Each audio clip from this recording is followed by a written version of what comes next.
What up, YouTube?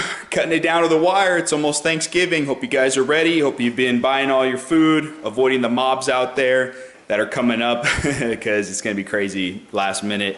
But this recipe I'm going to share with you is a spin on a copycat recipe of a Panera Bread soup. So this, I'm adding a couple ingredients, changing a couple things, modifying it. There's one component which is the vegan sour cream. So I'm going to put a link up here, one of these sides, so you can go check out that video on how to make it. The other thing is I would serve this soup, if you're going to do soup and salad, try out that broccolini, that kale and broccolini salad recipe that I posted in the past. Click on one of those links there, go to the comments down below, or go to the description down below, and I'll put a link there too. So you can do like soup and salad. I gave you a couple sides. As far as the main, I'm gonna try my best to give you guys a really good main dish, but I may run out of time. I got a busy weekend coming up. Not an excuse, but just letting you know. Either way, I'll post stuff here in the future. So even if I miss Thanksgiving, you can still make some of these recipes for the Christmas dinner coming up or whatever holiday you celebrate. Give it a shot. Let me know what you think. Let's go over the ingredients and we'll go over the process and see how it comes out. All right.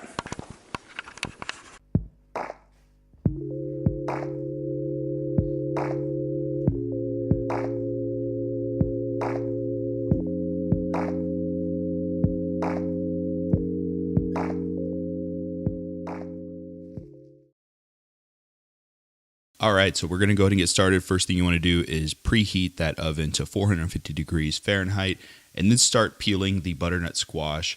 And so, obviously you can take out the seeds, take out the pulp, and then just cut it into chunks as you see I'm doing here.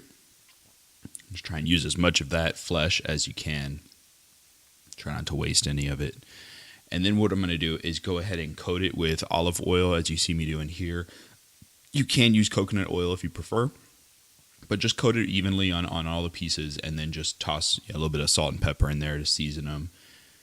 Make sure everything's evenly coated and then throw them onto a baking sheet, evenly spread them out, and then we're going to bake them in the oven for about 25 to 30 minutes until they're fork tender. So you can see me here kind of testing them out.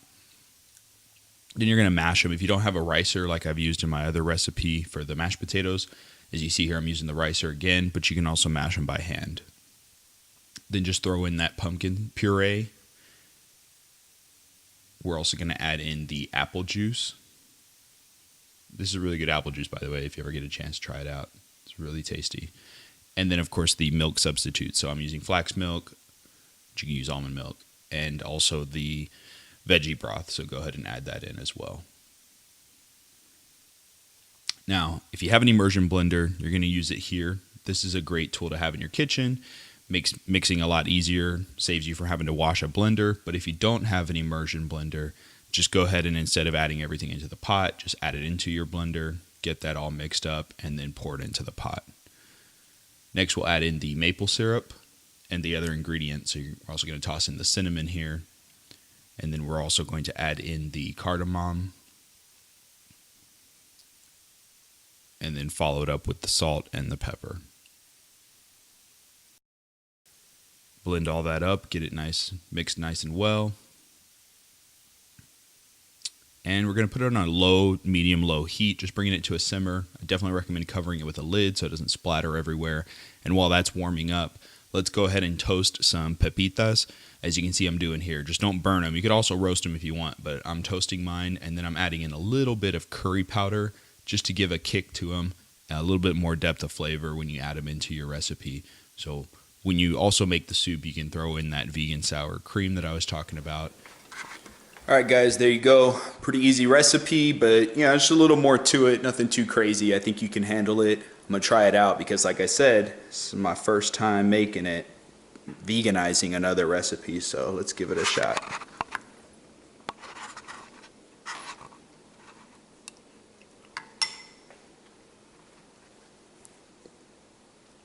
Oh yeah. It's like autumn in your mouth. I should have made more. I should have doubled that batch. Hey, make this for your friends and family.